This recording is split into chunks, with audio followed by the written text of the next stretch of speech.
Page number कितना है? 1 है। 1 में लिखा है सिक्का, ठीक है, सिक्का लिखा हुआ है। और सिक्के के बारे में इतना कुछ पढ़ना है आप लोगों को। सिक्के का अध्ययन मुद्रा शास्त्र कहते हैं। ये पढ़ा चुके हैं एक बार, लेकिन फिर से रिवीजन करा दे रहे हैं, ठीक है। ये बहुत इंपॉर्टेंट है, इसमें से 1-2 क्वेश्चन आता है।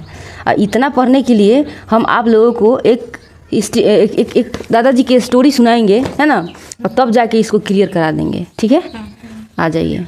कह रहा है कि एक दिन की बात, कहता है एक दिन की बात है, छुट्टियों की सुबह थी, ठीक है। बच्चे का छुट्टी नहीं हो जाता है, तो सुबह में मान लीजिए कि कल से मेरा गर्मी की छुट्टी हो गया, तो उसके बाद तो कल से होगा तो परसों तो सुबह में आएगा, तो कोई काम है नहीं, है ना जी। तो क्या कर रहा है, आरो एगो लड़का का नाम है, ठीक है। आरो अपनी दादाजी के बनाए पराठे ही खा रहा था कि उसके दिमाग में एक सवाल घूम गया, ठीक है। एक पराठा खाते खाते होता नहीं, कुछ खाते खाते कोई सवाल आ जाता है दिमाग में, ठीक है। कह रहा है कि दादाजी वह दौड़ता हुआ बरामदे में आया जहाँ दादाजी अपनी पुरानी लकड़ी की तिजोरी खोल रहे थे, ठीक है। यहाँ से कह रहा है कि वह दौड़ते हुए क्या हुआ कि दादाजी के पास आया है, ठीक है। पुरानी लकड़ी की तिजोरी खोल रहे थे। पहले पुरानी लकड़ी की तिजोरी होता था ना, हाँ, संदूक वंदूक कहते हैं। कहता है क्या तुमने कभी कोई सोने का सिक्का देखा है? दादाजी से क्या पूछ रहा है, कह रहा है कि यहाँ आपने होना चाहिए था ना जी, दादा है ना वो, तो कह रहा है क्या आपने कभी कोई सोना जो होता है हम लोग जो कान वन आभूषण बनाने के लिए यूज़ करते हैं, तो पूछ रहा है दादाजी क्या आपने कभी सोने का सिक्का, हम लोग तो अभी सोना का सिक्का देखेंगे तो धधा जाएंगे एकदम, कैसी एकदम धधा जाएंगे, अरे हमको यही चाहिए। हम लोग 10 रुपये का सोना का सिक्का रहेगा तो उसको बेच के हम लोग 20,000 कर लेंगे क्या। कह रहा है दादाजी फिर मुस्कुरा रहे हैं, कह रहा है सिर्फ देखा नहीं संभाल के रखा भी है। कह रहा है ना, सिर्फ देखा नहीं है, संभाला भी है, ठीक है। तो कह रहा है बच्चवा सच में? आरू की आँख एकदम चमक उठी, एकदम होता है अरे सच में, इसे को अरे सच में, ऐसे ना होता है। तो क्या आपने चोरों से लड़ते थे? बोल रहा है क्या आप चोरों से लड़ते थे? पहले चोरी बहुत होता था, है ना। हाँ, तो कहा दादाजी हंस पड़े। फिर अरे नहीं रे, ये सिक्का मेरे पुरखों की धरोहर है। पुरखों मतलब हम लोग के जो बुजुर्ग हैं, जो मर चुके हैं ना, जो वही ना पुरख हैं, हम लोगों को पुरखों लोग कहता है। ब्याह शादी में खूब गाना होता है पुरख के बारे में क्या। तो कह रहा है कि दादाजी कह रहे हैं कि ये मेरे पुरखों की क्या है, धरोहर है। जैसे हम लोग पुरखों के अभी जमीन वमीन छोड़ के मर जाते हैं, घर, तो वो सब हम लोग पुरखों का ही है ना जी, है ना। तो वो धरोहर ही तो बोलते हैं कि इनका धरोहर है, और इनमें इतिहास भी छिपा है। पुरखों का धरोहर भी है और इसमें इतिहास भी छुपा हुआ है ना जी। अब देखिए कह रहे हैं कि इतिहास सिक्कों में, बच्चा कह रहा है कि इतिहास सिक्कों में। आरू की यकीन नहीं हुआ। अब क्या कर रहे हैं, देखिए दादाजी यहाँ भेटा गए। दादाजी ने तिजोरी में से एक सिक्का निकाला और बोले, ठीक है, दादाजी बोल रहे हैं सुन बेटा, सिक्कों के अध्ययन को मुद्रा शास्त्र कहते हैं। यहाँ पे अब ध्यान देने वाली बात आ गया है। दादाजी बच्चा से कह रहे हैं क्या कि सुन बेटा, सिक्के का जो अध्ययन करता है, जो अध्ययन है सिक्के का अध्ययन को क्या कहते हैं? मुद्रा शास्त्र कहते हैं। याद रहेगा, मुद्रा है ना जी, पैसा, मुद्रा को पैसा को ही तो मुद्रा कहते हैं ना, तो उसमें शास्त्र लगा देना है, मुद्रा शास्त्र कहते हैं। यहाँ ध्यान दीजिए सर, ठीक है, बाद में बातें करेंगे, ठीक है। तो जो पैसों का अध्ययन करता है उसे क्या कहते हैं? मुद्रा शास्त्र कहते हैं। सिक्कों के अध्ययन को क्या कहा जाता है? मुद्रा शास्त्र कहा जाता है, ठीक है। आ रहा है समझ में। कह रहा है प्राचीन काल में, पुराने काल में ना जी, जो बीत गया है, कहता है प्राचीन काल में सिक्के, यहाँ देखिए, सिक्के तांबा, चांदी, सोना और शीशा जैसी धातुओं से बनाए जाते थे। क्या? पैसा, है ना जी। अब देखिए उस समय में सिक्का क्या, तांबा के भी होते थे, चांदी के भी होते थे, सोना तो देखिए हम लोग धधा जाते एकदम अभी के ज़माने में होता तो, और शीशा जैसी धातुओं से बनाए जाते थे, है ना जी। शीशा के भी बना चुके हैं लोग, अब तो लोग मुँह से देगा शीशा। तो ये सिर्फ पैसे नहीं थे, ये उस समय की कहानियाँ सुनाते थे, है ना जी। अब देखिए मान लीजिए अभी मोदी सरकार है, मान लीजिए कि एक समय में महात्मा गांधी थे, तो उनका फोटो किसी नोट, सब नोट पे ना जी, सभी नोटों पे उन्हीं का ही फोटो है, तो वो तो कुछ कहानी बयां कर रही है ना। फिर आए ये सरकार, मोदी सरकार ने एलोरा की गुफा का थी सब पे कुछ न कुछ चित्र छपवा दिए ना जी, गांधी जी के फोटो के साथ छपवा दिए। तो इससे भी तो अब आने वाली पीढ़ी, अगर हम लोग मर और हरा जाएंगे तो आने वाली पीढ़ी जो है वो तो सब देख के अपना इतिहास जानेगा ना। वैसे पहले भी यही हो चुका है, ठीक है। दादाजी कहते हैं ये सिर्फ पैसा नहीं है, ये क्या है, ये कहानी सुनाते हैं। अब पैसा पर कुछ देख के हम लोग कहानी उसको देखेंगे, खोजने की कोशिश करेंगे, सीखने की कोशिश ना जी, कि हाँ ये था, क्या था, ये काहे छपा है, ये सब, ठीक है। जैसे कहानी की किताब। और अब देखिए कह रहा है कि देख ये सिक्का, इस पर राजा कनिष्क की छवि है, ठीक है। वो सिक्का ले लिए दादाजी, आकर है देख ये जो सिक्का है क्या है, इस पर राजा कनिष्क की छवि है। इससे हमें पता चलता है कि वह बौद्ध धर्म का अनुयायी था। एगो सिक्का था, सिक्के पे दिखा रहे हैं कि देखो इस सिक्का पे क्या है, राजा कनिष्क की छवि है, ठीक है, और चित्र छवि है, हाँ चित्र है, ठीक है।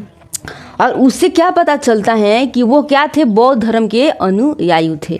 कैसा चित्र है कैसा नहीं है उसके बारे में मेंशन नहीं किया गया है, लेकिन एगो छवि होता है। मान लीजिए कि लोग कहता है ना कि तुम्हारी मम्मी की छवि तुम में है, कभी कभी तुम अपनी मम्मी की जैसी एक्टिंग कर देती हो, तुम अपनी मम्मी की जैसी बोल देती हो, तो उसे ही छवि कहते हैं ना जी। तो कुछ ऐसा चित्र उस पैसा पर था, कुछ ऐसा लिखा हुआ था जिससे पता चलता है कि वो बौद्ध धर्म का क्या है, अनुयायी है। मतलब बौद्ध धर्म के क्या है, अनुयायी, उनके बहुत करीब, ठीक है। अब देखिए, और ये जो फटा सा है, आरो ने एक अजीब सा सिक्का उठाया। देखो एगो सिक्का था, हम लोग पूरा गोल है सिक्का, हम लोगों के अभी देख रहे हैं पूरा गोल होता है ना, उस समय का सिक्का था कुछ ऐसे टेढ़ा बेका टेढ़ी बेकी ऐसे ऐसे, ठीक है, ठीक है। अब देखिए, अब ये बच्चों कह रहा है कि ये जो फटा सा है, अजीब सा सिक्का उठाया है, कहता है कि और ये जो फटा सा है, आरो ने एक अजीब सा सिक्का उठाया। तो दादाजी कह रहे हैं अरे वाह, तूने तो आहत सिक्का पकड़ लिया, आहत सिक्का, ठीक है।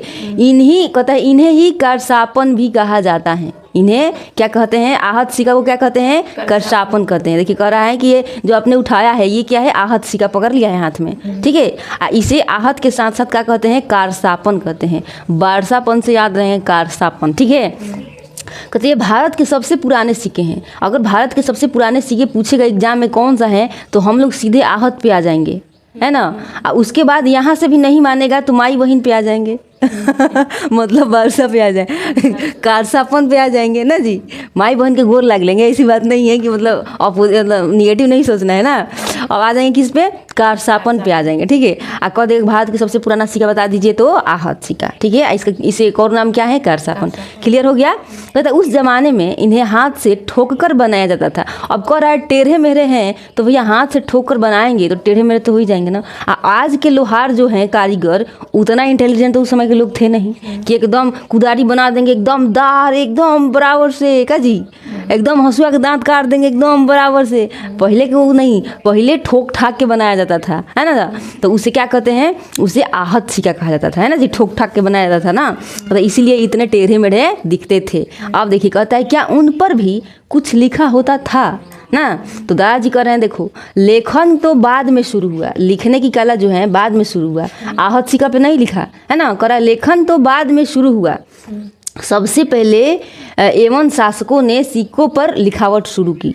सबसे पहले अगर कहेगा कि सिक्कों पर लिखने वाला कौन आया था, किसने लिखने की शुरुआत कब हुई, तो एवं शासकों, देखिए एवं शासकों ने सबसे पहले लिखने का शुरुआत किया। मतलब सिक्कों पर होता नहीं कि चलो लोग कुछ देखो, पहले का हड़िया बनाया जाता था कि उसका एक ही शेप होता था हड़िया के। अब आज के ज़माने में जाके देखो, हड़िया इतना सुंदर सुंदर बन रहा है, इतना सुंदर सुंदर उस पर कलाकृति कर दी रही है, आदमी का मन नहीं रहेगा तो भी खरीद लेगा ना। ऐसे हो रहा है, कहीं कहीं तो जाके देखो बाजार में इतना अच्छा लगता है कि आप सोना के सामान नहीं खरीदोगे, महंगा है, चलो इसी को खरीद लेते हैं। हाँ, तो ऐसे ही क्या हुआ कि जो शासक था, एवं शासक, तो उसने क्या किया, सिक्के पर लिखवाना शुरू कर दिया, ठीक है। और दादाजी कह रहे हैं हाँ, कई इंडो यूनानी और इंडो सीथियन राजा के बारे में हमें ज़्यादातर जानकारी इनके सिक्कों से ही मिलती है ना। इंडो सीथियन कह रहा है कि इंडो यूनानी और इंडो सीथियन राजाओं के बारे में किस चीज़ से जानकारी मिलता है, कहाँ से इतिहास उसका मिलता है, तो आप लोग कहेंगे सिक्के से मिलता है ना। कहाँ से मिलता है, सिक्के से। इंडो सीथियन, इंडो यूनानी या इंडो सीथियन की जानकारी कहाँ से मिलती है, सिक्कों से मिलती है। आ रहा है ना समझ में, मज़ा आ रहा है जी। अब देखिए, अब आरो मंदिर की बात पर आ गया। चल भैया सिक्का तो हो गया, अब आरो के मन में बहुत सवाल करता है जी ना। अब मंदिर पे आया हुआ है, देखिए कह रहा है दादाजी क्या आपने कभी मंदिर बनते देखे। अब कह रहे हैं सीधे तो नहीं, पर उनकी कला को खूब देखा है। दादाजी कह रहे हैं सीधे तो नहीं, मंदिर बनते समय सीधे तो देखा नहीं, लेकिन उनके कला को खूब देखा है। उत्तर भारत के मंदिर की जो ऊंचाई दिखता है ना जी, उसे नागर शैली कहते हैं। क्या कहते हैं, उत्तर भारत के मंदिरों की ऊंचाई जो दिखता है उसे क्या कहते हैं, नागर शैली। तो हम बताए थे कि उत्तर भारत की जो मंदिर है उसे क्या कहते हैं, नागर शैली कहते हैं। अगर दक्षिण भारत के भव्य गोपुरम वाले मंदिर होते हैं उन्हें क्या कहते हैं, द्रविड़। दक्षिण से द्रविड़ याद रखेंगे, है ना, दक्षिण से द्रविड़ शैली याद रखेंगे। और जब दक्षिण याद हो जाएंगे तो उत्तर तो आराम से याद हो जाएंगे, दक्षिण एक तरफ उत्तर एक तरफ ना जी। तो दक्षिण द्रविड़, और दो चीज़ें याद करना है, एगो द्रविड़ शैली और एगो नागर शैली। तो नगर याद रख लेंगे, नागर शैली, द्रविड़ से आ जाएंगे नगर पे, है ना। अब आ जाएंगे और कहता है, दादाजी कह रहे हैं, और अगर दोनों को मिलाओ, दोनों को मिला देंगे, दक्षिण के उत्तर के मिला देंगे ना, तो वो क्या हो जाएंगे। कहता है आरो ने आंख मिचाई, और दादाजी पूछ रहे हैं कि और अगर दोनों को मिलाओ तो बोल रहे हैं तो वो बनती है बेसर शैली, बेसर शैली, है ना जी। बिल्कुल जैसे उत्तर और दक्षिण की दोस्ती, है ना, दोनों को मिला देंगे, दोस्ती कर देंगे, दोनों को मिला के तो हो जाएंगे बेसर शैली। अब उस दो दोस्त है, एकदम बिगड़ाट है ना जी। क्या मम्मी पापा कितना भी गाली दे रहे हैं कि तुम लोग बिगड़ रहे हो, बैठ के भाषण कर रहे हो एक ही जगह पे, कोई उस लोगों को फर्क नहीं पड़ रहा है ना। भी हम बात करेंगे तो करेंगे, दोनों दोस्त एकदम हो गया ना, तो क्या हो, बेशरम हो गया है लोग, मम्मी पापा की बात असर नहीं कर रहा है ना जी। तो ऐसे याद रखेंगे, जब दोनों को मिला देंगे तो क्या हो जाएगा, बेसर शैली, है ना। बेसर, उस पर कोई बात के असर नहीं पड़ रहा है, वो क्या हो जाएंगे, बेसर शैली हो जाएगा ना। आगे ना समझ में, ट्रिक याद रहेगा। अब देखिए, और मूर्तियाँ, आरो ने पूछ रहा है और मूर्तियाँ, तो कह रहे हैं कुषाण काल, ठीक है, गुप्त काल और उसके बाद की मूर्तियाँ लोगों की धार्मिक आस्था और जीवन शैली को दर्शाती हैं। देखिए कुषाण याद रखेंगे, किशन, किसी किसी का नाम किशन रहता है ना, तो कहता है कुषाण, है ना, कुषाण काल याद रखेंगे। और गुप्त काल याद रखेंगे, गुप्त माने छुप जाना, छुपा देना, है ना जी, गुप्त काल। और उसके बाद की मूर्तियाँ लोगों की धार्मिक आस्था और जीवन शैली को क्या करती हैं, दर्शाती हैं, ठीक है। आगे समझ में। अगर और जब तू भरहुत, सौची या अमरावती की मूर्तियाँ देखेगा तो वहाँ आम लोगों की ज़िंदगी की झलक दिखेगी। देखो मूर्ति ऐसे ऐसे बना दिया गया है, भरहुत, सौची, अमरावती की मूर्तियाँ आप लोग देखिएगा तो आम जिंदगी, आम लोगों की ज़िंदगी को क्या करेगा, झलक दिखा देगा। कहीं कहीं आप लोग जाके देखिए, छपरा में ये जाके देखिए, भिखारी चौक है, वहाँ पे ऐसा मूर्ति बनाया गया है कि कोई भीख लेके हाथ में कटोरा मांग रहा है, ऐसे कोई इधर से गिरा हुआ है, कोई इधर से स्टैचू है, इधर से गिरा हुआ है, ऐसे गिरा है, ऐसे बहुत सारे लोग हैं ना जी, देखिए हो ना, तो हाँ एक ही जगह अथी पे क्या बोलते हैं, चमुहानी पे बना हुआ है, मिट्टी का नहीं है, हाँ पत्थर का, हाँ। तो वो देखने से पता चलता है वो है तो मूर्ति ही है ना, वो क्या है, कुछ के बना हुआ हो वो तो मूर्ति है ना। अगर मिट्टी के भी हम लोग बना लेते हैं तो वो तो मूर्ति ही होता है ना।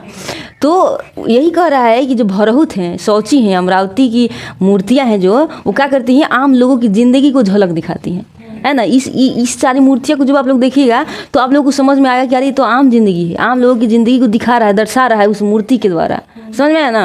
कहता है जैसे खेतों में काम करता किसान, है ना, और मान लीजिए कि वो मूर्ति बनाना है खेतों में काम करने वाला, तो कोई कुदाली ऐसे पकड़ा देगा, ऐसे खेत ऐसे नीचे बना देगा, कुछ कुछ उगा देगा, है ना। तो आप लोग देखिएगा तो कह रहे तो किसान है ना। ऐसे ही आधे कह रहा है कि स्त्रियाँ पानी भरती, पहले पानी भरा जाता था एथी से, कुआं में से ना, तो मूड़ी पर मटका लेके जाओ, कुआं के पास ऐसे बैठा देगा, तो आप लोग को पता चलेगा अरे पहले तो लोग कुआं में से पानी भरते थे।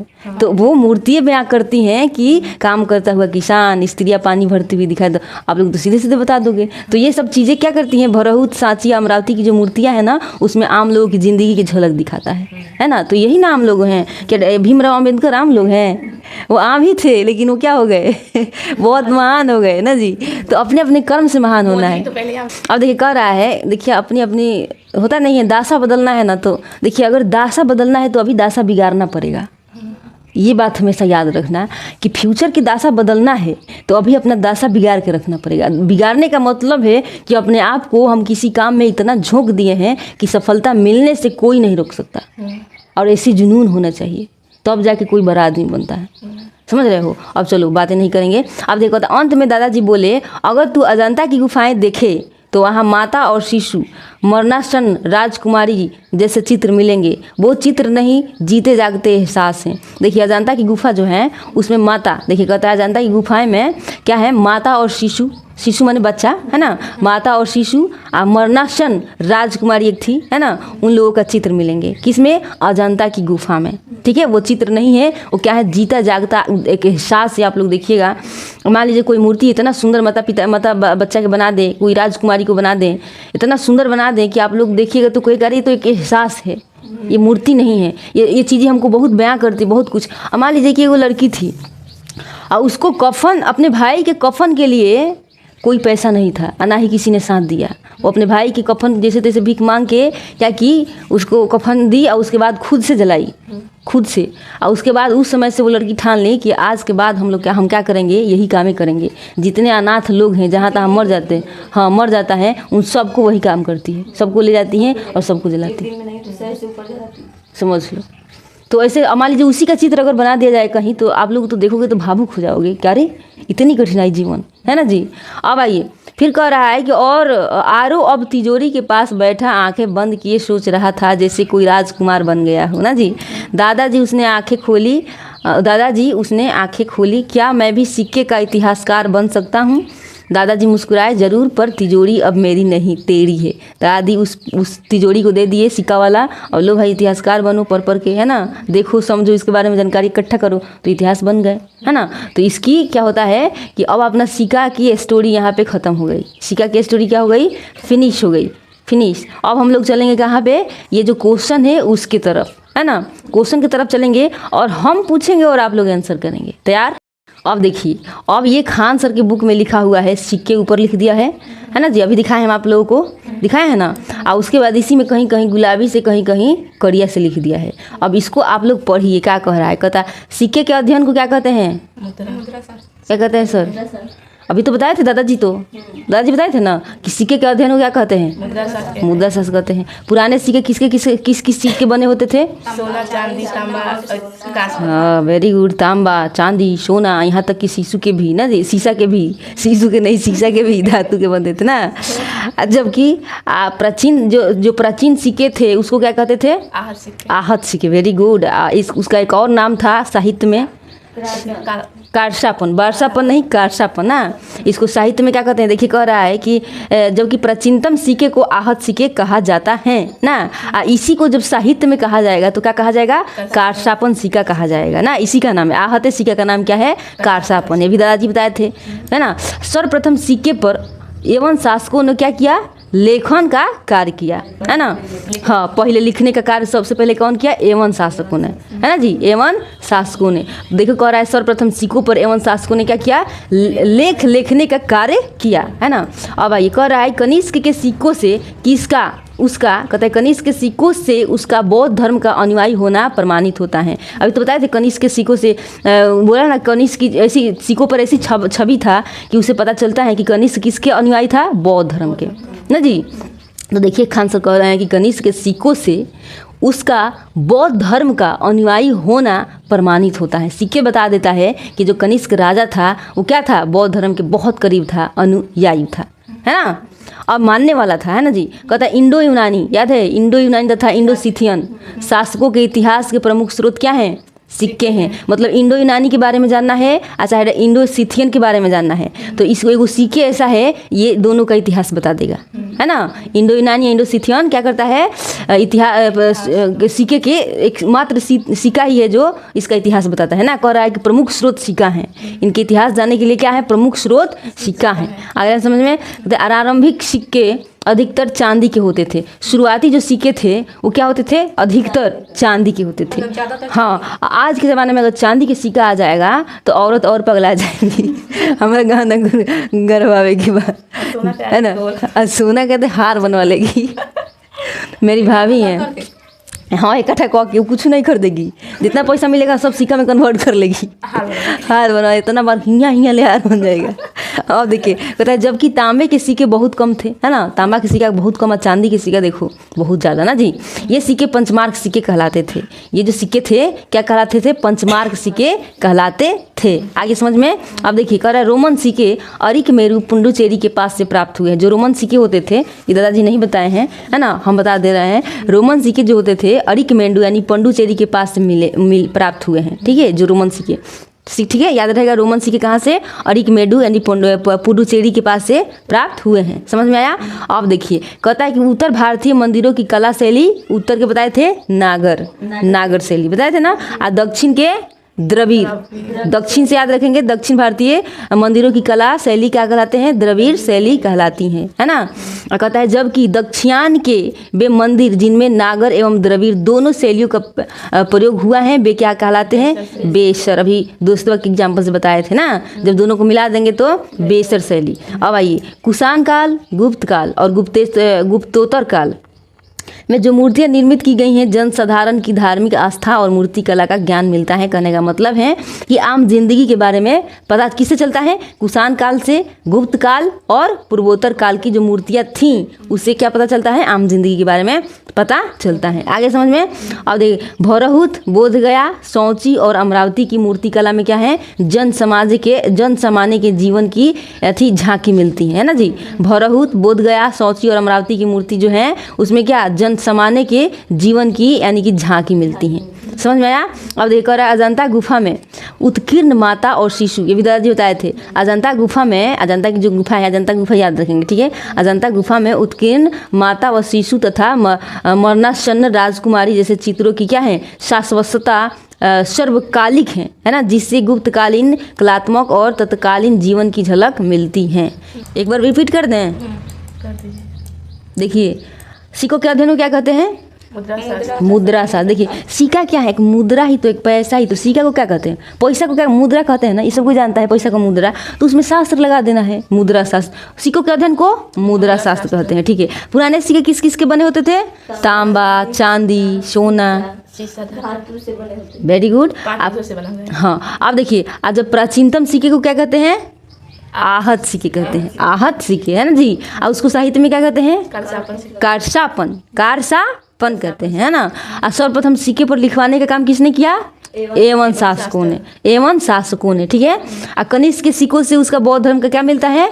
बौद्ध धर्म का अनुयायी है ये प्रमाण मिलता है ना जी, ये रिजल्ट मिलता है मतलब का कि मतलब सिक्के से ही पता चलता है कि कनिष्क जो राजा था वो क्या था? बौद्ध धर्म को मानने वाला था ना, अनुयायी था।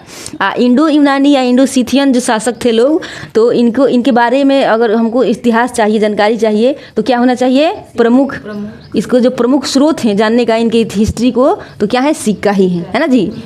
सिक्के से ही इनका हिस्ट्री हम जान सकते हैं, प्रमुख स्रोत है ना। देखिए पहले सिक्के अधिकतर क्या चीज़ के बने होते थे? चांदी के। और तांबे के सिक्के बहुत कम बने होते थे। ये सिक्के क्या कहलाते थे? पंचमार्क के सिक्के कहलाते थे। क्या? पंचमार्क, है ना जी। जो पंजा है ना, पंजा से याद रखेंगे, 5 उंगली है ना, 5 से पंचमार्क, है ना। चाहे 5 रुपये मम्मी देती हैं बहुत। अब देखिए रोमन सिक्के अरिकमेंडू यानी पुडुचेरी के पास से मिला हुआ है ना। रोमन जो सिक्के हैं कहाँ से मिला? अरिकमेडू पुडुचेरी के पास से मिला है। अरिकमेडू है ना, अरिकमेडू पुडुचेरी के पास से रोमन सिक्का। देखो किसी आदमी का रुमना नाम रहता है ना जी, तो उसी से रोमना याद रखेंगे, रुमना। अच्छा है रोमन होता है जैसे 1 2 ऐसे लिखते हैं, रोमन गिनती होता है 1 2, तो इसे याद रखेंगे ना। तो ये रोमन हो गया। रोमन सिक्के कहाँ से प्राप्त हुए? अरिकमेडू से, है ना। अरिकमेडू, आरी याद रखेंगे। आरी एगो होता है काटने वाला, आरी लकड़ी आरी होता है ना, आरी, तो इसको हौज हटा देंगे और याद रखेंगे। आरी याद रखो बस, याद रहेगा। अरिकमेडू, है ना, अरिकमेडू। आप पुडुचेरी याद रखेंगे, यहीं से मिला हुआ है, मतलब अरिकमेडी पुडुचेरी के पास से प्राप्त हुए हैं, है ना। अब देखिए कह रहा है उत्तर भारतीय मंदिर की कला शैली को क्या कहते हैं? नागर। और दक्षिण के द्रविड़। Very good. और दोनों को मिला देंगे तो वाह। कुषाण काल, गुप्त काल, गुप्तेश्वर काल की मूर्तियाँ क्या बताती हैं? कि यहाँ पे मूर्तियाँ क्या दर्शाती हैं? आम लोगों की ज़िंदगी, है ना, धार्मिक आस्था के बारे में दर्शाती हैं। इससे ज्ञान हमें मिलता है ना। भौरहुत, बोधगया, सौची और अमरावती की मूर्ति हमें क्या करती हैं? जीवन की झांकी मिलती है ना, साक्षात झांकी एकदम मिलती है। कहता है अजंता गुफा में उत्कीर्ण, अजंता की जो गुफा है इसको याद रखेंगे। अजंता की जो गुफा है उसमें क्या है? माता और शिशु की मरणासन्न राजकुमारी जैसे चित्रों की क्या है? शाश्वतता सर्वकालिक हैं, जिससे गुप्तकालीन कलात्मक और तत्कालिक जीवन की झलक मिलती है ना जी। समझ में आ गया? अब आइए अब क्लास को इसको यहीं पे स्टॉप कर देंगे, है ना। अच्छा लगा हो तो लाइक करना और सब्सक्राइब कर देना, ठीक है। Thank you for watching. जय हिंद।